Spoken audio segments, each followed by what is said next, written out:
To this week's issue of Play Print21, the weekly news bulletin brought to you by Print21.com.au for the ANZ print industry. My name is Wayne Robinson, editor of the magazine. This week we're outside News Limited's main headquarters in Australia. We're here because the print centres of news, the one in Darwin, one in Sunshine Coast and one in Townsville, they are the three finalists in the News Media Print Awards this year. All three are from News Corp, so congratulations to you guys. News Corp has said it's committed to newspaper printing. Fairfax, or Nine as it is now of course, had its digital first strategy, and we're seeing that play out. This week the big news of course is its results season. Major companies coming out, the big two this week. First up was IVE, and IVE has shown consistent upswing in its figures from the day really it became an IPO, from its IPO. Past 4 years, all figures up, EBIT data, NPAT, sales revenue, all up.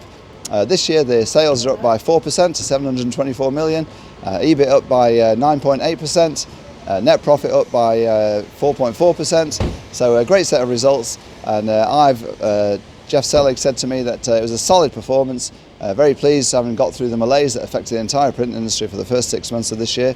That's now easing because the election's over, holiday's over, and so a great set of results for IVE. Read the full details on the Print21.com.au website.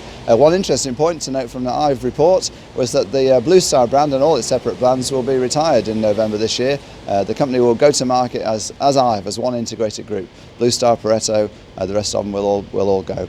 And all the sets of results out this week, of course, Amcor, Propack. Amcor showing great results, even Propack having a bit of a turnaround, so good news there.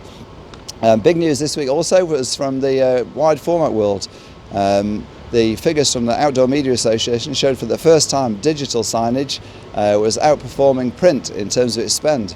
Spend on digital signage now 54% of the 474 million spent. Print spend was 46%. Which meant $205 million in real terms, which was an $11 million reduction. So that and the signed Civic Media went into liquidation last week.